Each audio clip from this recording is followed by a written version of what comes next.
Hello everyone, welcome back to my channel. This is Tanuj Gupta. Last time I had just talked about coding interview cheat sheet. In that I had explained you how you can solve a coding problem by using different coding approaches in terms of different data structures and algorithms. Guys, if you haven't watched that video, please go through that first. So this time I'll be talking about different sorting techniques in a very simple way as a part of that video. So let's start with that. Let's say we are given some string, that string is Tanuj, and then you just need to sort it out.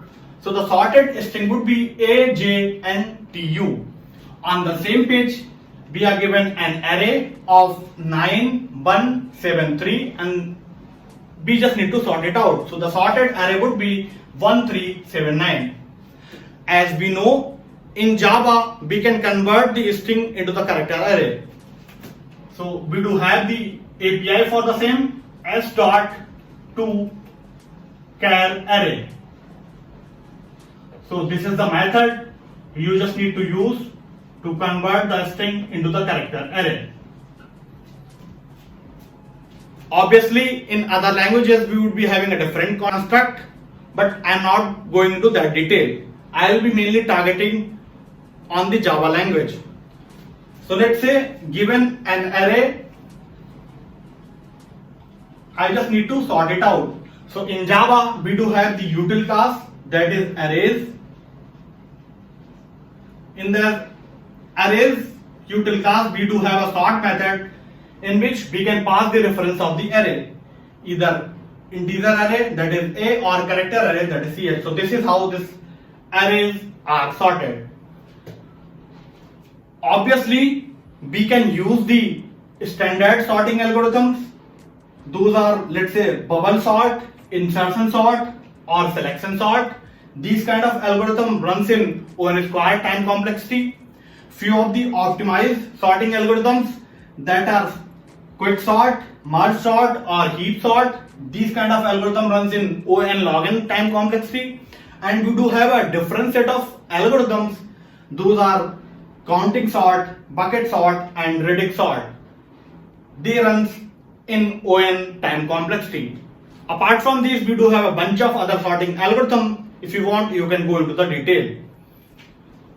Now, this arrays.sort is not doing any kind of a magic. Internally, it is using the quick sort to sort the array.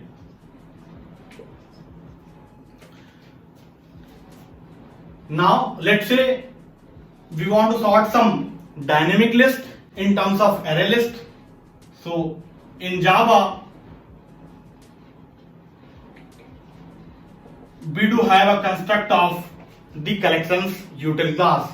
So by using collections class we can sort the array list and we can pass the reference for the same. So this is how any list is sorted. On the same page, if we are given some element in terms of set, in set we do have the unique element, and then if we want to sort those, we just need to use the tree set as a part of the sorted key. And then if we are given some problem of key value pair in terms of map, so then if we want to sort the keys, then we can use the standard tree map. All these tree set and tree map internally uses arbitrary, red flag tree to sort these keys. This is all in terms of sorting an array, list, set, or map in terms of different primitive data type, integer or character. Now let's say you are given some problem of sorting an array of user defined data type. So what do I mean by user defined data type? It means we are targeting some class. So let's say we do have some user class, and in that user class I would be having bunch of fields, let's say ID, integer age, and let's say string name.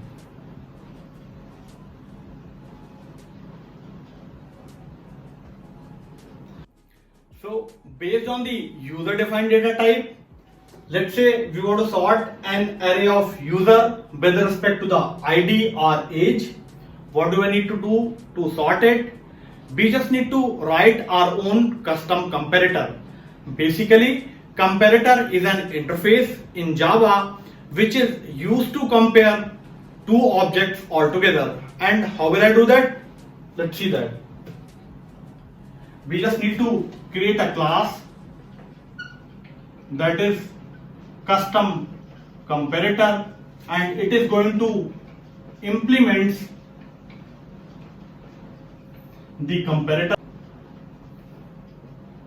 And what do you need to do as a part of that? So let's say you want to sort the elements based on the ID of user class, so you just need to pass the user class as a data type over here.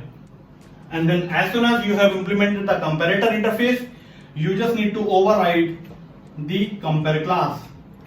And this class returns the integer value in terms of -1, 0 or 1 while comparing the element.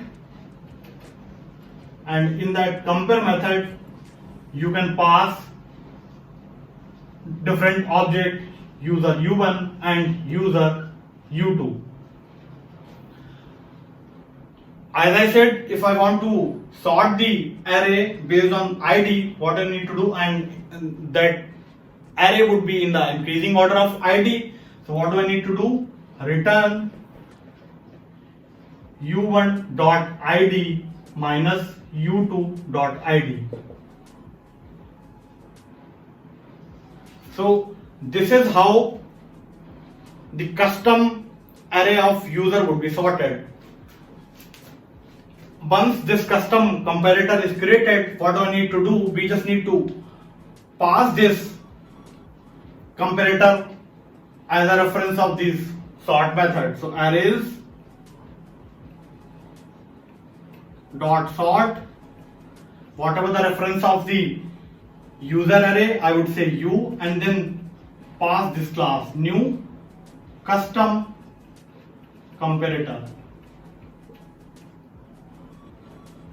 So this is how the user array is sorted. On the same page, if we are given a list of user and we just need to sort it, so what do I need to do as a part of that? We just need to pass this comparator reference in this method, collections dot sort. Let's say the reference of user list is u, and then again pass the same object, new custom comparator. This is how we can sort the keys of user or inset or map.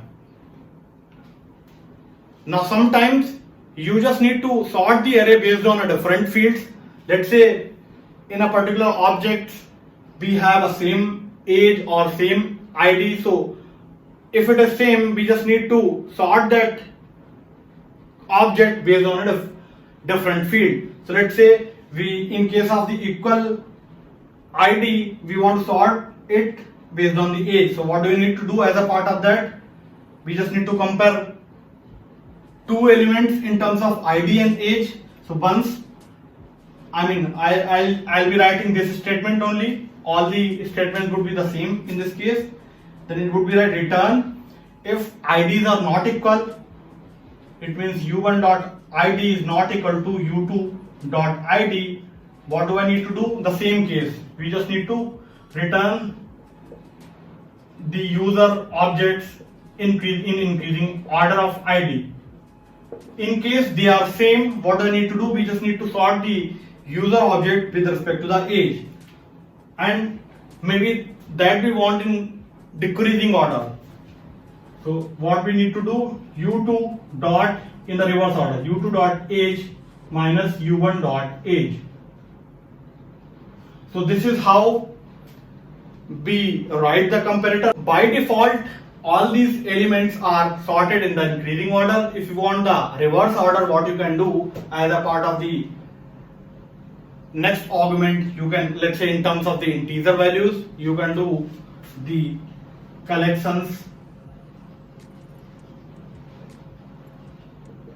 dot reverse order. You can use this method. You can pass this method over here. So in that case, the output of this array would be 9731 in the decreasing order. Apart from this, sometimes you just need to create a tree in terms of min heap or max heap, and then you would be able to solve the problem. So when we talk about min heap, it means whatever the root element would be, that is minimum in our case. So then 1, let's say this is 2 and this is 3 and 4 and 5. So this is the min heap. And if you talk about the max heap, the root element would be the maximum, let's say 10, and then 9, 8, 7, 6. So how do we do that? We just need to create the priority queue.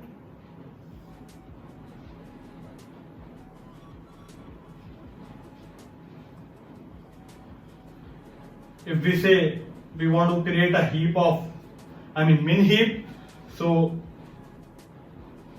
new priority queue, given a array of integer, you just need to compare it in terms of the increasing order. This min heap, so we just need to compare two elements a comma b, and the same way a minus b would be the implementation in terms of the min heap. So if we talk about the max heap, either we can use the collections.reverse order in this to have the max heap, or on the other way around, what we can do, we can pass a comma b goes to b minus a, likewise. Yeah. And again, if you want to have a min heap or max heap based on some user defined object, you can pass that and we can write the custom comparator on the top of that. I hope you would have liked this video. Please hit the like button and share it with your friends and family. In case you have any kind of a doubt or feedback, feel free to drop your comment in the comment box. Moreover, if you haven't subscribed my channels, please do that. Thanks a lot.